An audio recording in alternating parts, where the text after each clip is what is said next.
Hi everyone, welcome back to the English time. ഇന്ന് നമുക്ക് പുതിയൊരു പാഠമാണ് പഠിക്കാനുള്ളത്. ടോൾസ്റ്റോയ് ഫാം, മഹാത്മാഗാന്ധിജിയുടെ the story of my experiment with truth എന്ന അദ്ദേഹത്തിൻ്റെ ഓട്ടോബയോഗ്രഫിയിൽ നിന്നെടുത്തൊരു ഭാഗമാണ് ടോൾസ്റ്റോയ് ഫാം എന്ന് പറയുന്ന നമുക്ക് നൽകിയിരിക്കുന്ന ഈ ചാപ്റ്റർ.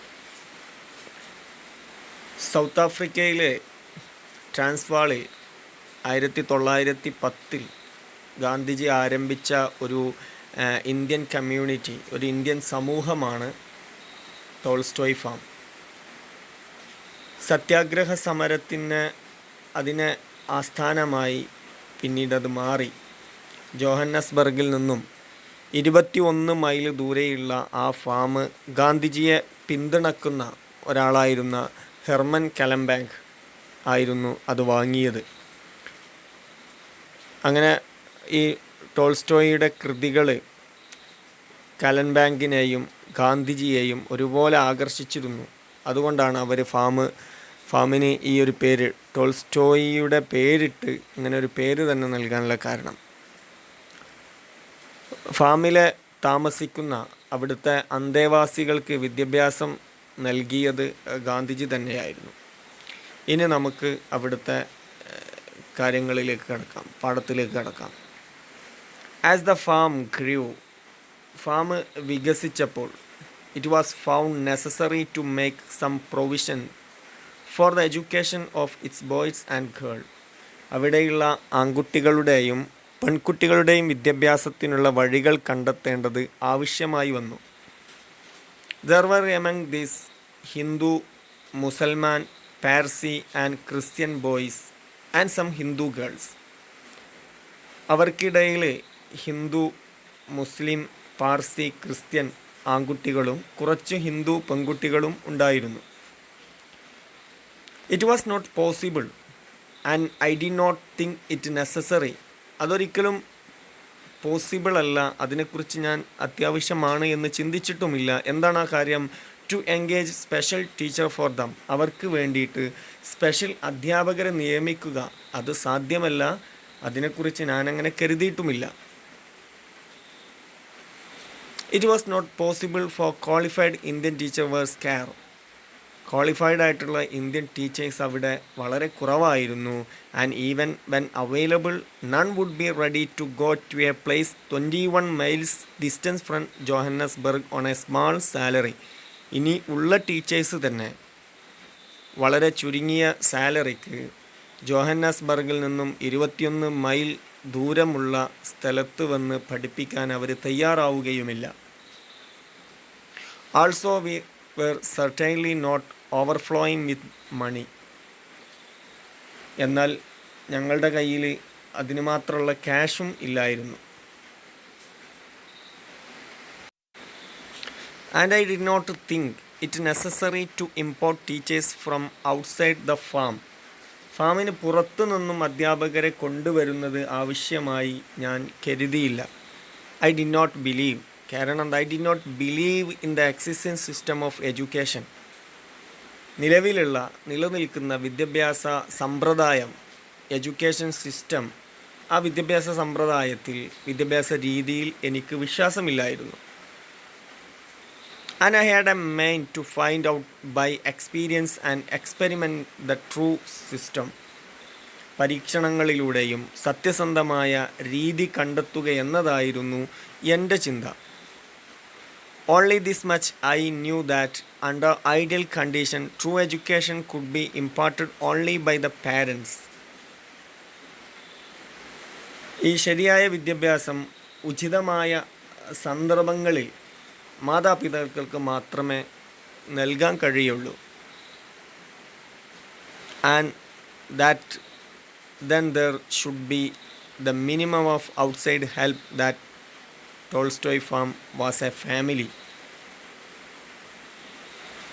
ടോൾസ്റ്റോയ് ഫാം ഒരു കുടുംബമാണ്, ഒരു കുടുംബം പോലെയാണ് ടോൾസ്റ്റോയ് ഫാം നിൽക്കുന്നത്.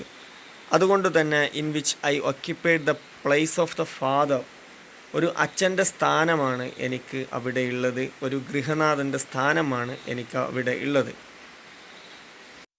അപ്പോൾ ഒരു ഫാമിലി ആയതുകൊണ്ട് തന്നെ കാര്യമായിട്ട് വിദ്യാഭ്യാസം ലഭിക്കുന്നത് പാരൻസിൽ നിന്നാണ്. True education could be imported only by the parents.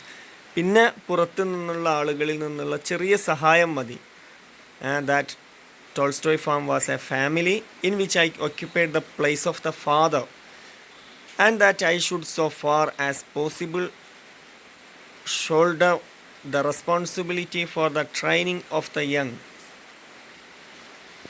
അതുകൊണ്ട് തന്നെ സാധ്യമാകുന്നിടത്തോളം യുവാക്കൾക്ക് പരിശീലനം നൽകേണ്ടത് എൻ്റെ കടമയായിരുന്നു. The conception, no doubt, was not without its flaws. ഈ ആശയം പോരായ്മകളുള്ളതാണ് എന്നതിൽ സംശയമില്ല. പോരായ്മകളുണ്ട് ഇതിന്. All the young people had not been with me since their childhood. ആ യുവാക്കളും ചെറുപ്പം മുതൽ എന്നോടൊപ്പം ഉണ്ടായിരുന്നവരല്ല. They had been brought up in different condition and environment. വ്യത്യസ്ത സാഹചര്യങ്ങളിൽ നിന്ന്, വ്യത്യസ്ത പരിസ്ഥിതിയിൽ നിന്ന്, വ്യത്യസ്ത സ്വഭാവത്തിൽ നിന്ന് വളർന്നു വന്ന ആളുകളായിരുന്നു അവിടെ ഉണ്ടായിരുന്ന കുട്ടികൾ. പിന്നെ and they did not belong to the same religion. ഒരേ മതത്തിൽപ്പെട്ട കുട്ടികളായിരുന്നില്ല. How could I do full justice to the young people them circumstances even if I assumed the place of pater familias. ഈ ചെറുപ്പക്കാർക്ക് പിന്നെ എങ്ങനെയാണ് പൂർണ്ണമായും നീതി നൽകുവാൻ എനിക്ക് കഴിയുന്നത്?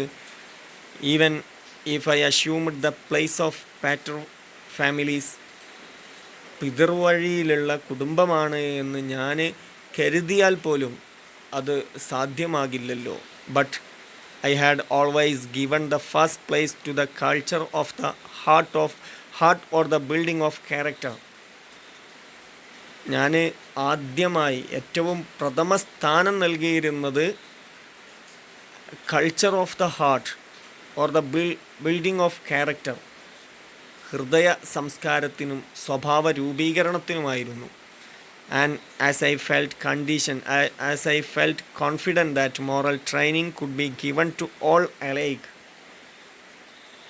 എല്ലാവർക്കും ഒരുപോലെ ധാർമ്മികമായ മോറൽ പരിശീലനം നൽകുവാൻ കഴിയുമെന്ന ഉറച്ച വിശ്വാസം എനിക്കുണ്ടായിരുന്നത് കൊണ്ട് തന്നെ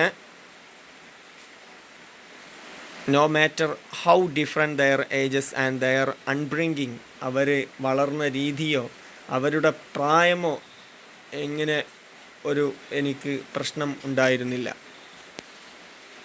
I decided to live among them all the 24 hours for the day as their father. ദിവസത്തിൽ 24 മണിക്കൂറും ഒരു പിതാവെന്ന രീതിയിൽ അവരോടൊപ്പം കഴിയുവാൻ തന്നെ ഞാൻ തീരുമാനിച്ചു. I regarded character building as the proper foundation for their education. അവരുടെ വിദ്യാഭ്യാസത്തിൻ്റെ അടിസ്ഥാനം അത് സ്വഭാവ രൂപീകരണമാണ് എന്ന് ഞാൻ വിശ്വസിച്ചു. ആദ്യമായി സ്വഭാവം രൂപീകരിക്കുകയാണ് വേണ്ടത്. If the foundation was firmly laid, ഈ അവരുടെ വിദ്യാഭ്യാസത്തിൻ്റെ അടിസ്ഥാനം സ്വഭാവ രൂപീകരണമാണെന്ന് വിശ്വാസമുള്ളത് കൊണ്ട് തന്നെ ആ അടിസ്ഥാനം ശക്തമായാൽ if the foundation was firmly laid, അത് ശക്തമായാൽ ഐ വാസ് ഷുവർ, എനിക്കുറപ്പുണ്ട്, that the children could learn all the other thing themselves, അവർ മറ്റ് കാര്യങ്ങൾ സ്വന്തമായി പഠിക്കും, അല്ലെങ്കിൽ or with the assistance of friend, അല്ലെങ്കിൽ സുഹൃത്തുക്കളുടെ സഹായത്തോടെ പഠിച്ചുകൊള്ളുമെന്ന് എനിക്ക് ഉറപ്പുണ്ടായിരുന്നു. ഓക്കെ, ഇനി ഇതിലുള്ള ഒന്ന് ക്വസ്റ്റ്യൻസ് നോക്കാം. First question read and respond എന്നുള്ളിടത്ത്, who were the inmates of the Tolstoy farm? Tolstoy ഫാമിലെ അന്തേവാസികൾ ആരായിരുന്നു? അന്തേവാസികൾ എന്നതുകൊണ്ട് ഉദ്ദേശിക്കുന്നത് ഒരു സ്ഥലത്ത് നിന്ന് പഠിക്കുക, അവിടെ താമസിച്ച് ഹോസ്റ്റൽ ഉപയോഗപ്പെടുത്തി പഠിക്കുന്നവരാണ് ഇൻമേറ്റ്സ്, അന്തേവാസികൾ. അപ്പം ടോൾസ്റ്റോയ് ഫാമിലെ അന്തേവാസികൾ ആരായിരുന്നു? അതാണ് ഒന്നാമത്തെ question. Second question, Why couldn't Gandhiji appointed special teachers for Indian students? Indian വിദ്യാർത്ഥികൾക്ക് എന്തുകൊണ്ട് സ്പെഷ്യൽ ടീച്ചേഴ്സിനെ ഗാന്ധിജി വെച്ചില്ല, സ്പെഷ്യൽ ടീച്ചേഴ്സിനെ അപ്പോയിൻറ്റ് ചെയ്തില്ല? അതിൻ്റെ കാരണം എഴുതാൻ വേണ്ടിയിട്ടാണ്. Third question, what did Gandhiji regard as the proper foundation for the education of the children? കുട്ടികൾക്കുള്ള വിദ്യാഭ്യാസം, ആ വിദ്യാഭ്യാസത്തിൻ്റെ പ്രോപ്പർ ഫൗണ്ടേഷനായിട്ട് ഗാന്ധിജി എന്തിനെയാണ് പരിഗണിച്ചത്? കുട്ടികളുടെ വിദ്യാഭ്യാസത്തിൻ്റെ പ്രോപ്പർ ഫൗണ്ടേഷൻ എന്തായിട്ടാണ് ഗാന്ധിജി പരിഗണിച്ചത്? ഈ 3 ക്വസ്റ്റ്യൻസുകൾ ഉത്തരം എഴുതിയിട്ട് എനിക്ക് വിട്ടുതരാം. കിട്ടാത്ത വാക്കുകളൊക്കെ എഴുതി വെക്കണം. കിട്ടാത്ത വാക്കുകൾ ഉണ്ടെങ്കിൽ, അർത്ഥം കിട്ടാത്തതുണ്ടെങ്കിൽ അത് ചോദിക്കുകയും വേണം. Okay, thank you very much.